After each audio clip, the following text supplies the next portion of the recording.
ಕೋಲಾರ ಜಿಲ್ಲೆಯ ಸಮಸ್ತ ನಾಗರಿಕರಲ್ಲಿ ರೈತ ಸಂಘದಿಂದ ಕೈ ಮುಗಿದು ಬೇಡ್ಕೊಳ್ತಾ ಇದ್ದೀವಿ. ಬಿಸಿಲಿನ ತಾಪಮಾನ ದಿನೇ ದಿನೇ ಹೆಚ್ಚಾಗ್ತಾ ಇದೆ. ನಮ್ಮ ಕೋಲಾರ ಜಿಲ್ಲೆಯ ಅಭಿವೃದ್ಧಿಯ ಅಧಿಕಾರರು ಬಡ ರೈತ ಕೂಲಿ ಕಾರ್ಮಿಕರಿಗೆ ಒಂದು ನ್ಯಾಯ ಕೊಡಿಸಬೇಕು ಎಂಬ ನಿಟ್ಟಿನಲ್ಲಿ ಕೆಲಸ ಮಾಡುತ್ತಿರುವಂತಹ ಡಾಕ್ಟರ್ MR ರವಿ ಸಾಹೇಬರು ಈ ಬೇಸಿಗೆಯಲ್ಲಿ ರೈತ ಕೂಲಿ ಕಾರ್ಮಿಕರು, ಗ್ರಾಮೀಣ ಪ್ರದೇಶದ ಜನರು, ಕಾರ್ಮಿಕರು ಯಾವ ರೀತಿ ಮುಂಜಾಗ್ರತೆ ವಹಿಸಬೇಕು ಅಂತೇಳಿ ಆಡಿಯೋ ಮುಖಾಂತರ ಕೋಲಾರ ಜಿಲ್ಲಾದ್ಯಂತ ಎಲ್ಲ ರೈತರಿಗೆ ಒಂದು ಜಾಗೃತಿ ಮೂಡಿಸಿದರೆ ಅವರ ಆಡಿಯೋವನ್ನು ಪ್ರತಿಯೊಬ್ಬರು ಕೇಳಲೇಬೇಕು. ಯಾಕಂದ್ರೆ ಬೆಳಗ್ಗೆ ಕಸ ತೆಗೆದುಕೊಳ್ಳಲು ಏನ್ ಬರ್ತಾರೆ ಆ ನಗರಸಭೆ ವಾಹನಗಳೆಲ್ಲ ಅದನ್ನು ಅಳವಡಿಸಿದ್ದಾರೆ.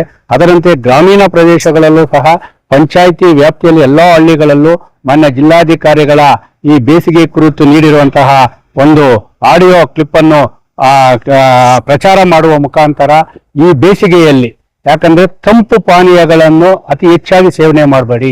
ಬೇಸಿಗೆಯನ್ನು ಬೆಳಗ್ಗೆ 6ರಿಂದ 10 ಗಂಟೆಯ ಒಳಗಡೆ ಎಲ್ಲ ತಮ್ಮ ಕೆಲಸ ಕಾರ್ಯಗಳನ್ನು ಮಾಡಿ ಮರಗಳ ಕೆಳಗಡೆ ಇಲ್ಲವಂದ್ರೆ ಒಂದು ತಂಪಾದ ಮನೆಗಳಿಗಾದ್ರೂ ಹೋಗಿ ಈ ಬಿಸಿಲಿನಿಂದ ಹೆಚ್ಚಾಗಿ, ಯಾಕೆ ಯಾವ ರೀತಿ ತಲೆ ಮೇಲೆ ಬಿಸಿಲಿನಿಂದ ಬ್ರೈನ್ ಸ್ಟ್ರೋಕ್ ಹೊಡಿತದೆ, ಮತ್ತೆ ಸಂಪೂರ್ಣವಾಗಿ ಬಾಡಿ ನಿಯಂತ್ರಣ ಕಳೆದುಕೊಳ್ತದೆ.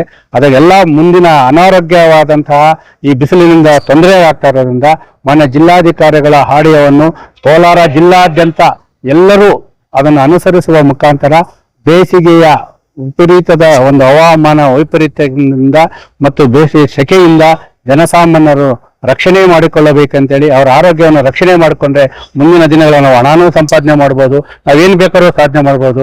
ಆದರೆ ಬಿಸಿಲು ಗಾಳಿ ಅನ್ನೋದೇ ನಾವು ಮುಂದೆ ನುಗ್ಗಿ ನಮ್ಮ ಆರೋಗ್ಯವನ್ನು ಕೆಡಿಸ್ಕೊಂಡ್ರೆ ಖಂಡಿತವಾಗ್ಲೇನಾಗಲ್ಲ. ಯಾಕಂದ್ರೆ ಹೆಚ್ಚಾಗಿ ಹೊಡೆಯೋದಂದ್ರೆ ಬ್ರೈನ್ ಸ್ಟ್ರೋಕ್ ಮತ್ತು ಈ ಸ್ಟ್ರೋಕ್ ಅಂತ ಹೇಳಿರ್ತದೆ. ಅದರಿಂದ ಮನೆ ಜಿಲ್ಲಾಧಿಕಾರಿಗಳ ಆಡಿಯೋವನ್ನು ಸಂಬಂಧಪಟ್ಟ ಎಲ್ಲಾ ಪಂಚಾಯಿತಿಗಳಲ್ಲಿ ಗ್ರಾಮಗಳಲ್ಲಿ ಪ್ರಚಾರ ಮಾಡುವ ಮುಖಾಂತರ ಈ ಒಂದು ಬಿಸಿಲಿನ ಬೇಗದಿಂದ ರೈತ ಕೂಲಿ ಕಾರ್ಮಿಕರು, ಸಾರ್ವಜನಿಕರು, ಹಿರಿಯರು ಎಲ್ಲರೂ ತಮ್ಮ ಆರೋಗ್ಯವನ್ನು ಕಾಪಾಡಿಕೊಳ್ಬೇಕು. ಮತ್ತೊಮ್ಮೆ ರೈತ ಸಂಘದಿಂದ ಕೈ ಮುಗಿದು ಬೇಡ್ಕೊಂತಾರೆ.